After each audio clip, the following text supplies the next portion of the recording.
Hey guys, what's up? It's me again. So today I'd like to talk about something not really super happy, but it's a topic that is really important and I think has been in the news a lot lately. And one that's really touched me personally. That is not a pun. And that is violence in the ED. As an ED nurse, you are going to be the victim of violence. There's no way around it. Unfortunately, statistically, the latest percentages that have come out is 70% of ED nurses have been physically assaulted. And of course, we all know that not all assaults go reported. 50% of ED docs have been reportedly to be physically assaulted. Now, that's just the physical stuff. Of course, you know, we get called every name except what our mother named us. You get bit, spit on, kicked, punched. I mean, you name it.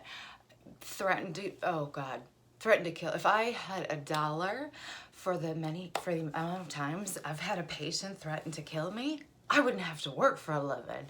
I remember one particular gentleman in Cleveland who not only threatened to shoot me, he actually told me what caliber of gun he was going to use and where he was going to shoot me. He told me he was going to go get a .357 and he was going to follow me home and shoot me in my motherfucking face.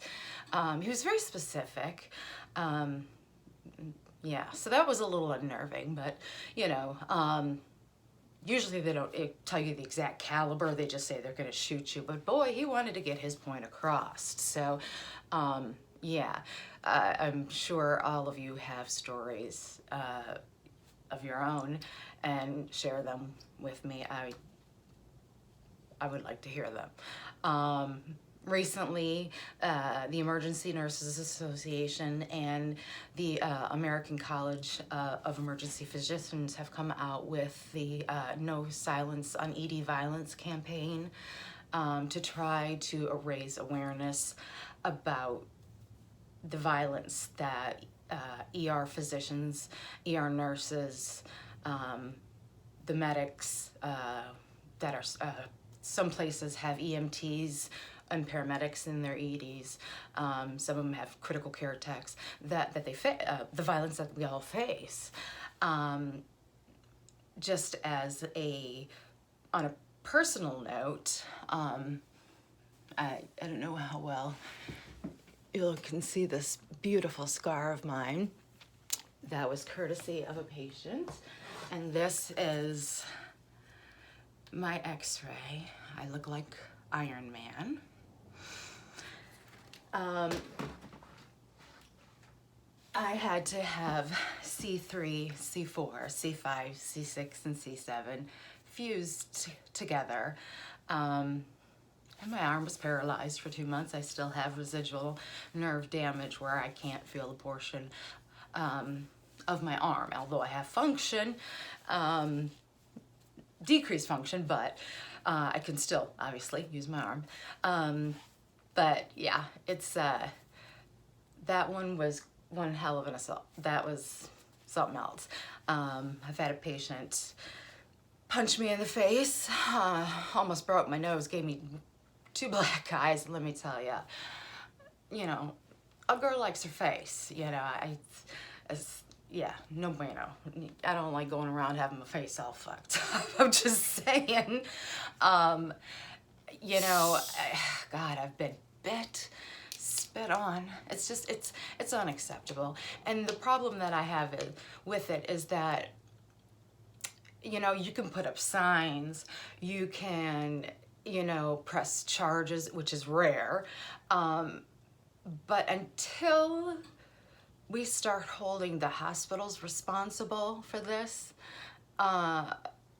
there's really no incentive for her shit to change. So, excuse me, mommy needs a Diet Coke, so, not that I'm sponsored by Diet Coke, I just have a really bad Diet Coke addiction. My mouth's dry,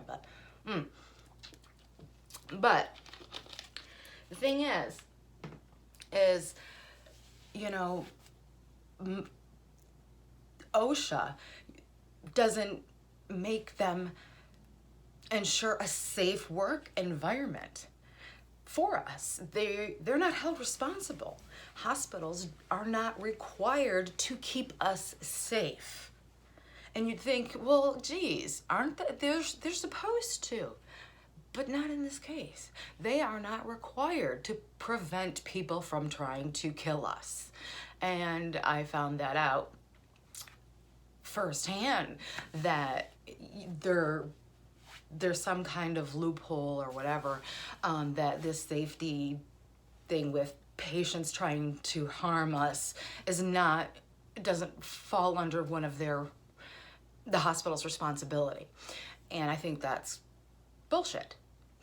And, you know,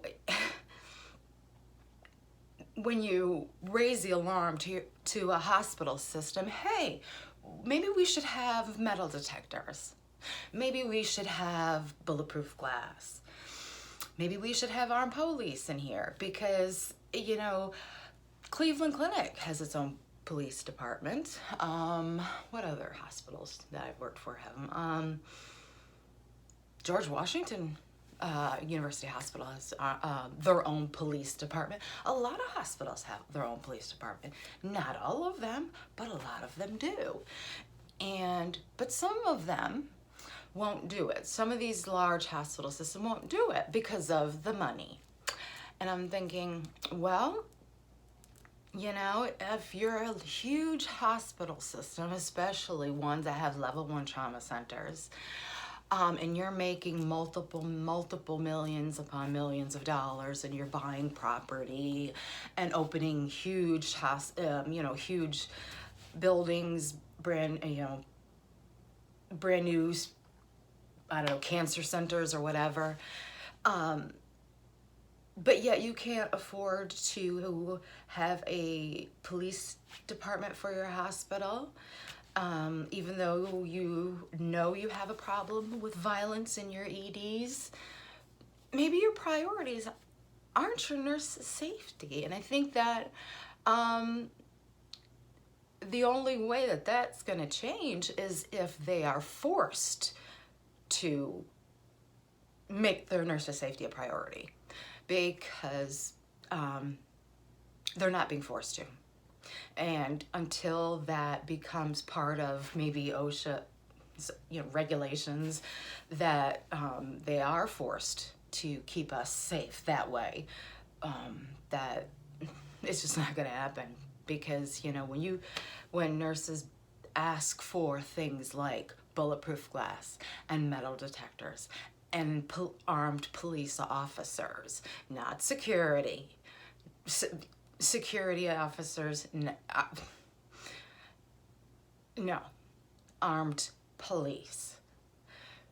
When they won't implement these strategies, things like this is basic security measures in this day and age where so many people have guns and there have been mass shootings.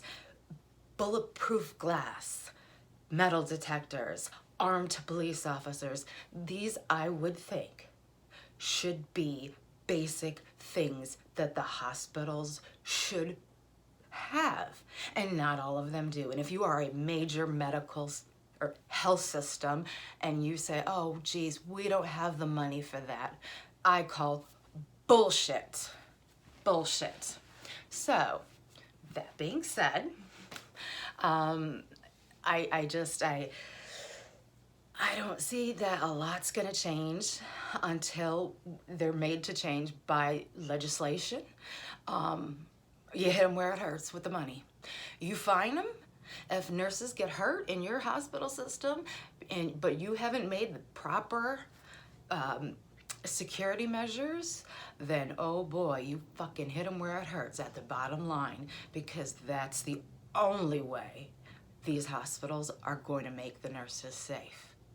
Legislation and making it a felony isn't gonna do it. Putting up signs saying we don't tolerate aggressive behaviors isn't gonna do it, because people that do it are typically criminals. Patients that assault nurses a lot of times are already in police custody, are psychiatric patients. These patients are not going to be deterred by signs, by the threat of a felony, none of that. What's going to stop it is security measures that are in place, that the hospitals have put into place. And unless they do it, these things like signage and putting nurses through de-escalation techniques and stuff, that's a Band-Aid on a motherfucking bullet wound. And I'm sorry, pardon my language, but if you've seen a few of my videos, you know the Lansing creeps out, and I'm gonna say some shit. So, disclaimer, we're all grown folks here. It is what it is. So that's my take on it. I like that the Emergency Nurses Association and the American College of Emergency Physicians are getting together on this, because I love it when the nurses and the docs work together for the same purpose, and I think it's great. But like I said, I think that, you know, getting the word out is great. I think that getting some laws passed is great. I think that what it's going to have to come down to, though, is that they're going to have to force hospitals to implement realistic security measures and be held accountable.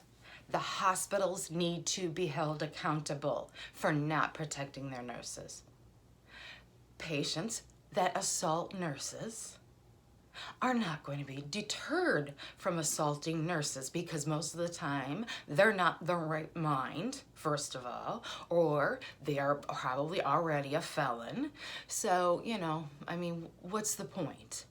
So that's just my opinion. I don't know.